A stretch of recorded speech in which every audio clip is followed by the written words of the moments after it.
नमस्कार। स्वागत है आप सभी का हमारे YouTube चैनल दिव्या एस्ट्रो में और मैं हूं आप सभी के बीच दिव्या। आज मैं आप सभी के समक्ष सावन माह के महात्म्य का 21वां अध्याय करने जा रही हूं। 21वें अध्याय में सावन पूर्णिमा पर किए जाने वाले कृत्यों का संक्षिप्त वर्णन और रक्षाबंधन की कथा सुनने को मिलेगी। सनत कुमार बोले, हे दयानिधे, कृपा करके अब आप पूर्णमासी व्रत की विधि कहिए, क्योंकि हे स्वामीन, इसका महात्म्य सुनने वालों की श्रवणेच्छा बढ़ती है। ईश्वर बोले, हे सनत कुमार, इस सावन मास में पूर्णिमा तिथि को उत्सर्जन तथा उपाकर्म संपन्न होते हैं। पौष के पूर्णिमा तथा माघ की पूर्णिमा तिथि उत्सर्जन कृत्य के लिए होती है अथवा उत्सर्जन कृत्य हेतु पौष की प्रतिपदा अथवा माघ की प्रतिपदा तिथि विहित है, अथवा रोहिणी नामक नक्षत्र उत्सर्जन कृत्य के लिए प्रशस्त होता है, अथवा अन्य कालों में भी अपनी अपनी शाखा के अनुसार उत्सर्जन तथा उपाकर्म दोनों का साथ साथ करना उचित माना गया है। अतः सावन मास की पूर्णिमा को उत्सर्जन प्रशस्त होता है। साथ ही ऋग्वेदों के लिए उपाकर्म हेतु श्रवण नक्षत्र होना चाहिए। चतुर्दशी, पूर्णिमा अथवा प्रतिपदा तिथि में जिस दिन श्रवण नक्षत्र हो उसी दिन ऋग्वेदियों को उपाकर्म करना चाहिए। यजुर्वेदियों का उपाकर्म पूर्णिमा में और सामवेदियों का उपाकर्म हस्त नक्षत्र में होना चाहिए। शुक्र तथा गुरु के अस्त काल में भी सुखपूर्वक उपाकर्म करना चाहिए, किंतु इस काल में इसका प्रारंभ करके पहले नहीं होना चाहिए, ऐसा शास्त्रविदों का मानना है। ग्रहण तथा संक्रांति के दूषित काल के अनंतर ही इसे करना चाहिए। हस्त नक्षत्र युक्त पंचमी तिथि में अथवा भाद्रपद पूर्णिमा तिथि में उपाकर्म करें।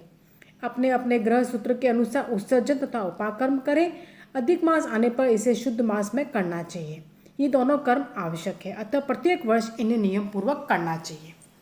उपाकर्म की समाप्ति पर द्विजातियों के विद्यमान रहने पर स्त्रियों को सभा में सभादीप निवेदन करना चाहिए। उस दीपक को आचार्य ग्रहण करें या अन्य किसी ब्राह्मण को प्रदान कर दें। दीप की विधि इस प्रकार है। सुवर्ण, चांदी अथवा तांबे के पात्र में सैर भर गेहूँ भरकर गेहूँ के आटे का दीपक बनाकर उसमें उस दीपक को जलाएं। वह दीपक घी से अथवा तेल से भरा हुआ हो और 3 बत्तियों से युक्त हो। दक्षिणा तथा तांबुल सहित उस दीपक को ब्राह्मण को अर्पण कर दे। दीपक की तथा विप्र की विधिवत पूजा करके निम्न दक्षिणा तथा तांबुल से युक्त यह उत्तम सभादीप मैंने देव देव को निवेदित किया है। मेरे मनोरथ अब पूर्ण हो। सभादीप प्रदान करने से पुत्र पौत्र आदि से युक्त कुल उज्ज्वलता को प्राप्त होता है और यश के साथ निरंतर बढ़ता है। इसे करने वाली स्त्री दूसरे जन्म में देवांगनाओं के समान रूप प्राप्त करती है। वह स्त्री सौभाग्यवती हो जाती है और अपने पति की अत्यधिक प्रिय पात्र होती है। इस प्रकार 5 वर्ष तक इसे करने के पश्चात उद्यापन करना चाहिए और अपने सामर्थ्य के अनुसार भक्तिपूर्वक दक्षिणा देनी चाहिए। हे सनत कुमार, यह मैंने आपसे सभादीप का शुभ महात्म्य कह दिया। उसी रात्रि में श्रवणाक्रम का करना बताया गया है।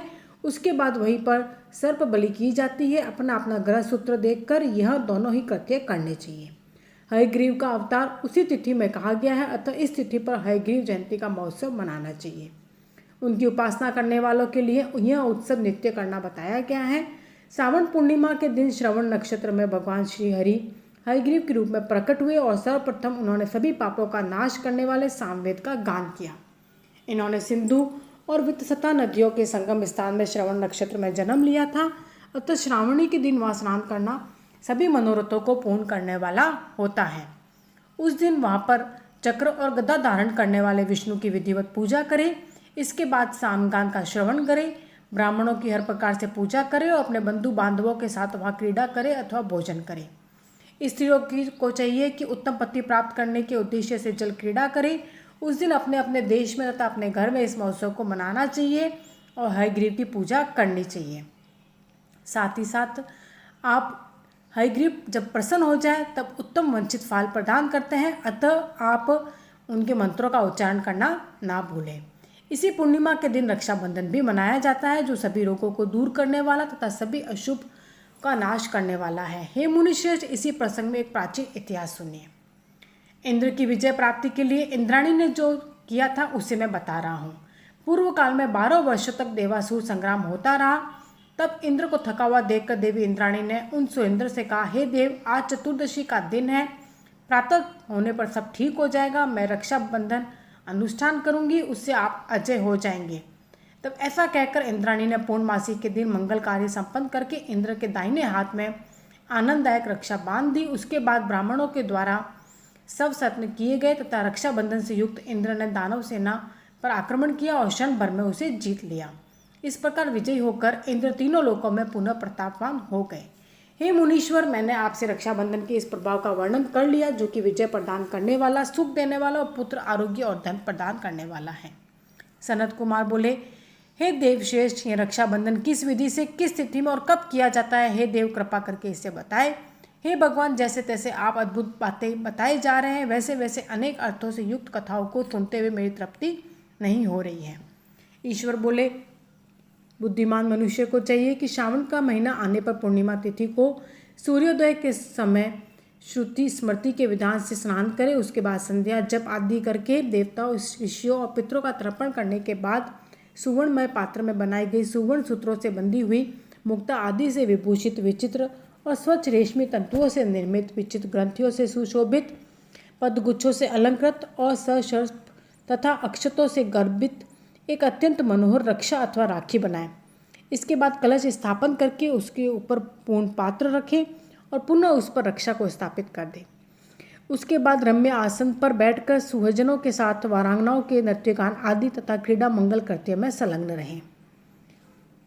साथ ही साथ जिस बंधन से महान बल से संपन्न दानवों के पति राजा बलि बांधे गए थे, उसी से मैं आपको बांधता हूँ, ऐसा बोले।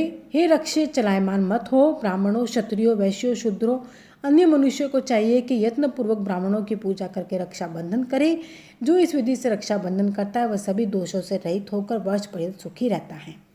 विधान को जानने वाला जो मनुष्य शुद्ध श्रावण मास में इस रक्षाबंधन अनुष्ठान को करता है, वह पौत्रों तथा सुहजनों के सहित एक वर्ष भर अत्यंत सुख से रहता है। उत्तम व्रत करने वालों को चाहिए कि भद्रा में रक्षाबंधन ना करे, क्योंकि भद्रा में बांधी गई रक्षा विपरीत फल देने वाली ही होती है।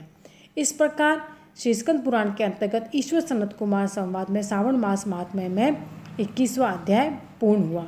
यदि आज का मेरा यह वीडियो पसंद आया हो तो वीडियो को लाइक कीजिएगा और कमेंट बॉक्स में हर हर महादेव का जयकारा अवश्य लगाइएगा। धन्यवाद।